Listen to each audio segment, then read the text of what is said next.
Xi has managed to do, and the most useful role perhaps that he's playing right now is dissuading Putin from his nuclear threats, which he was making in a very bellicose manner towards NATO in the opening beats of the invasion, saying that if NATO got over involved, they would face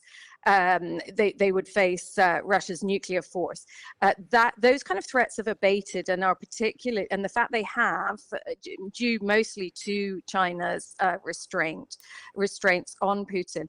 That's very useful right now, given that Ukraine has now sent its forces into Russia, because that was always considered this red line that Putin had said that would trigger nuclear strikes on the West, and we just haven't heard that kind of rhetoric since they've gone in. So I think that is a role that China has been useful in playing, and I imagine that India will deliver a similar message. Because it's no more interested in nuclear conflagration than anyone else. Now, the Indian Prime Minister Narendra Modi will visit Kyiv on Friday, just weeks after a trip to Moscow, where he was criticised for hugging Russia's President Putin. And that's not metaphorical. Modi was actually photographed giving Putin a tight embrace. So will President Zelensky give him a similar warm welcome? Well, Catherine Philp is the Times World Affairs editor. Catherine, the number of world leaders, particularly of democracies, that have been to give Putin a hug recently has been vanishingly small. How did Modi's Russia trip go?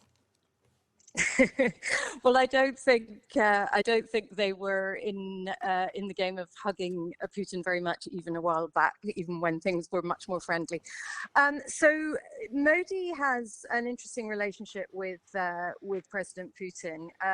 He has continued since the Ukraine invasion to buy oil from Russia, some of which has actually been refined in India, made it its way back to the West. He's very much sort of been on the fence all the time of the Ukraine invasion, and sought to sort of play both sides, because he obviously has good relations with the West. So it was a very warm visit, but it's not one that's brought him any condemnation from the West, because India is seen as a sort of player that West needs to keep on side, or at least on the fence, mostly because of China, and creating a counterbalance with China, which India is much less friendly with.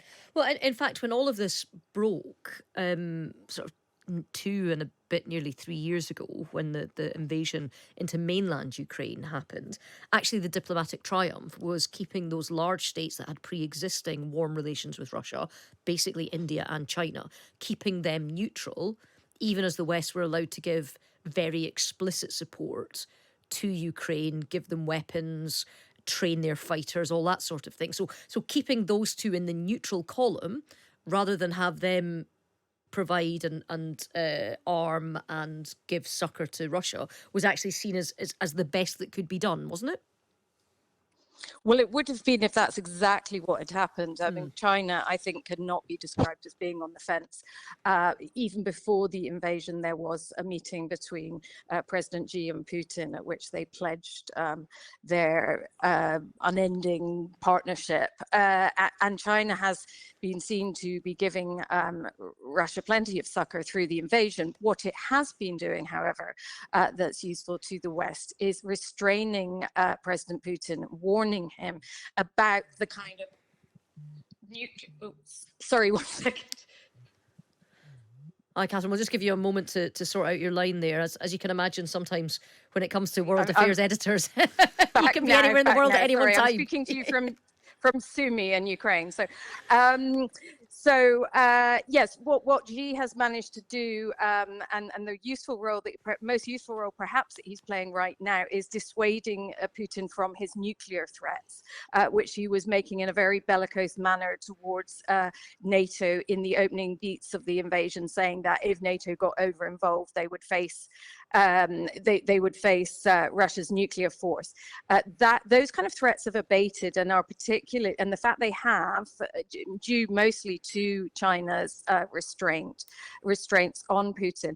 That's very useful right now, given that Ukraine has now sent its forces into Russia, because that was always considered this red line that, you know, Putin had said that would trigger nuclear strikes on the West, and we just haven't heard that kind of rhetoric since they've gone in. So I think that is a role that China has been useful in playing, and I imagine that India will deliver a similar message. You know, because it's no more interested in nuclear conflagration than anyone else. Well, you're in Sumy. This event, this meeting is going to be happening in Kyiv. I mean, is there some level of kind of expectation or sort of preparation for a meeting with Modi? He's one of the few democratic world leaders that's not already been to Ukraine during this conflict. Well, indeed, but we haven't seen leaders of some of these other countries, large countries that are on the fence, like Brazil or South Africa. They've not been particularly inclined to get involved. It's been mostly the leaders of countries that have been actually supplying weapons to Ukraine that have gone. But this invitation came from Zelensky himself, and I think it's part of a strategy that we've seen Zelensky play before on the first anniversary of the invasion. So that in February last year, Zelensky gave a press conference in Kyiv. And what was very interesting was that he called on journalists from countries like India who were there, and South American countries too, and even a Chinese journalist that was there, in an effort to reach out beyond that kind of natural constituency of support that Ukraine enjoys amongst its Western allies. So he was actually he's been trying to make that outreach to, you know, those countries and the leaders of what we would call the global South, or the sort of rapidly developing countries. And I think that that's a desire to broaden the support and to show that, you know, Ukraine has a valid case in the wider world and not just in the narrowness of the NATO sphere. Okay, well, look, thank you very much for that analysis there. Catherine Philp, Times World Affairs editor.